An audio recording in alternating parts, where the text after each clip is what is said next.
Okay, guys, the last time I did division of polynomials, it had the divisor was just one term, okay? So we had an expression like this, right? 12x squared plus 6x over 3x squared, or, the bigger expression that we had here with x squared y minus 4xy plus 12x over negative divided by negative 2xy. So these were expressions where the divisor was just one term, okay, that we can split up and make our division. We could split the terms up into three separate terms and yes. Now, what happens when our expression now has two terms? Here we'll have to apply a long division concept, or in the more advanced stages, you could do synthetic division, but we won't be doing synthetic division here. We'll just be doing the long division concept.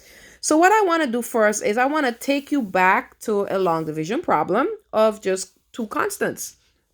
So if you recall, we're going to ask ourselves, well, how many factors of 5 can we find in 16? And the most factor of 5 we can find in 16 is 3. And then we'll find the product of that factor and that divisor 5. And we get 15. And then we'll subtract it and then bring down our next digit. Okay. And then we'll ask ourselves the same question again. How many factors of 5 can I find in 13? And in this case, it's just 2. So that will be 10, subtract, bring down, and repeat. This is 6 factors of 5 in 30, in 33, because it's going to be 30. Then their product, subtract, and then we have a remainder. So our solution here, if we're not trying to convert to decimals, will just be 326 remainder 3. Now, it's the same approach. If you notice, we were, doing the division test, subtracting, bring down, repeat, right? So that's what I call it, like a division test, right? Where we ask ourselves, well, how many times can 5 divide 16? That's how you probably recall it in your elementary stages of math. Then we will multiply, right? So we'll multiply the divisor and the partial quotient, I call it partial quotient, right? Because the quotient is the solution up here, right? So partial quotient, that's just my own term I made up. So I said 5 times 3 is 15. Then we would subtract the product of the above step, right? And then bring down next digit, and then repeat, right? So we say, hey, 5 divides 16 is 3, or we can say we can find 3 factors of 5. That's what a division really is, how many factors of your divisor is in a particular number. And then we find the product of that, right? So 3 times 5, 50. We subtract, bring down, and then we repeat, right? So we're going to kind of apply the same concept here. However, we only use the first term to do our division step, right? So we're going to say, okay, what's 3x squared divide x, right? So this is 3x squared, right? Divide x. So you use the first term,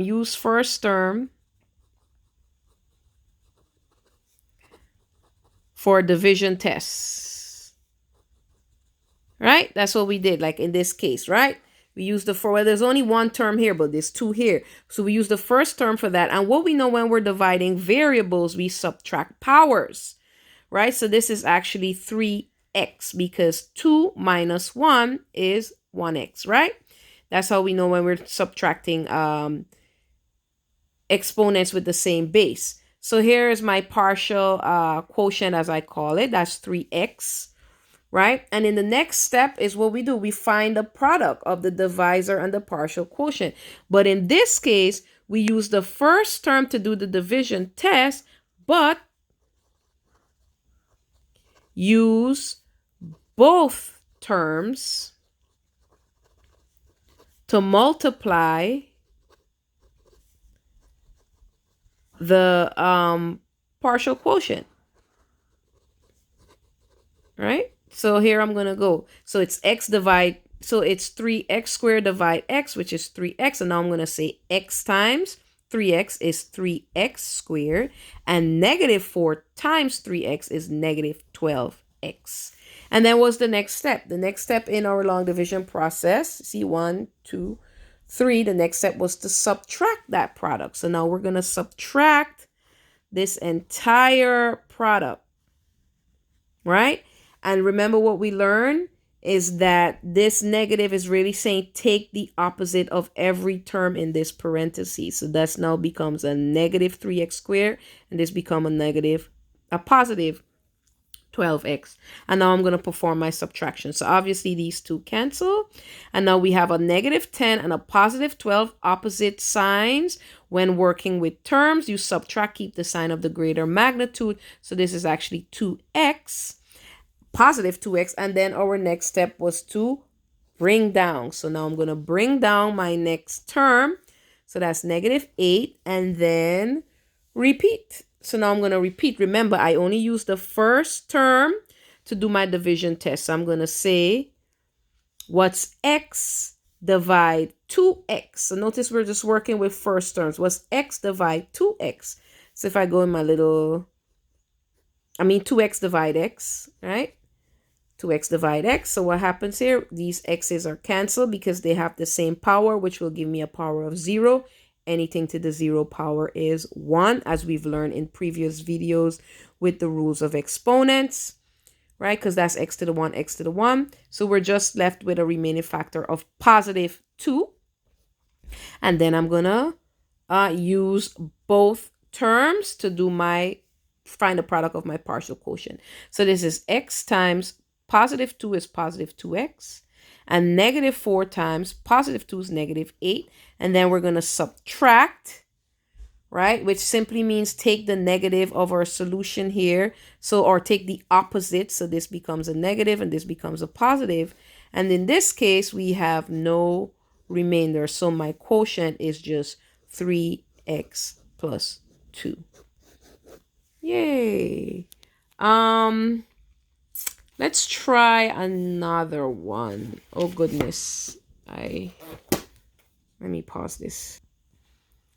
Okay, so here we have another expression to divide, which has a little twist to it. So our divisor is 3x minus 2, and our dividend is 9x cubed minus 7x plus 7.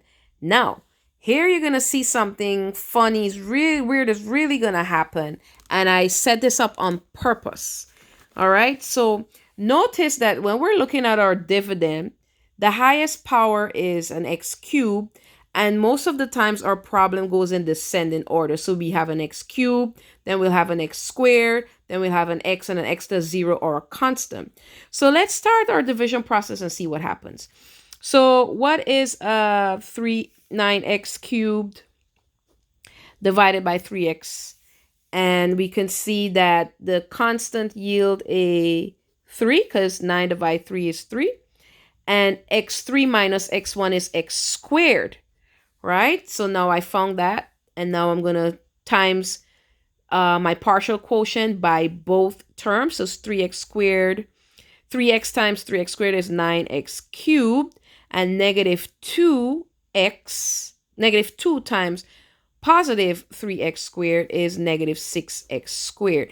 And now we have to subtract, right? Which means take the opposite of these terms inside. Now see what's happening here? We are able to cancel these two like terms, but however, negative 7x and positive 6x squared are not like terms. So you cannot combine them, right?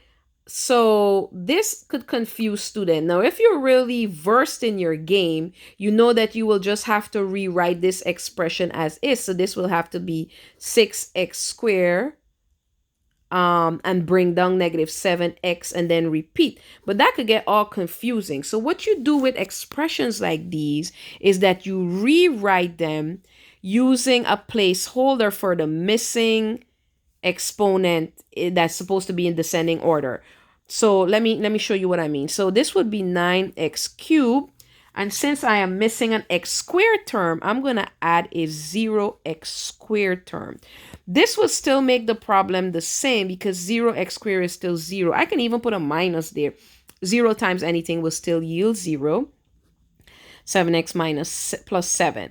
So that my problem looks much better and much more workable. So now, as we can see, I'll repeat the steps. So 9x cubed divide 3x with 3x squared.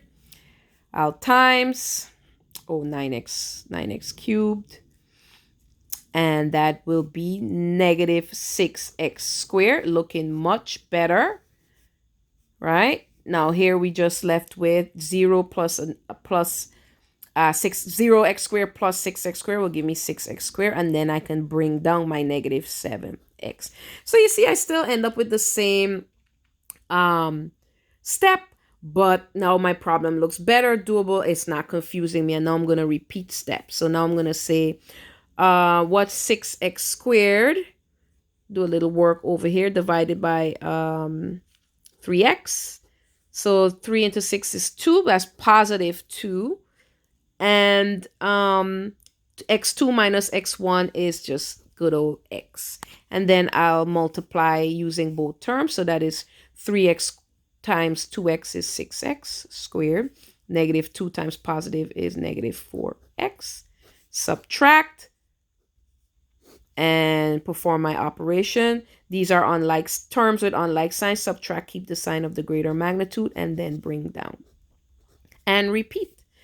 So how many factors here we have with 3x and negative 3x? That will be, looks like a negative 1. Bam. And then we'll multiply our partial quotient. And that's negative 2 times negative 1 is negative 3. Oh my goodness. You see what I just did there? I treated my factors as terms. I added them instead of multiply them. Classic error. I was just testing you. Ha ha ha. So this is actually positive 2. Right? Negative 2 times negative 1 is positive. When multiplying factors with like signs is positive. And now I'm going to do my subtraction, which changes the sign. Here I'm left with positive 5. So here I actually have a remainder. So my solution to this, my quotient to this expression is 3x squared plus 2x minus 1 with remainder positive 5 over 3x minus 2. Okay, if this still confuses you a little, watch the video again. If you're not satisfied with that, private message me and I will probably do a retake or offer you some private tutoring on this. Okay, so that's division of polynomials. Now we're going to get into factoring next.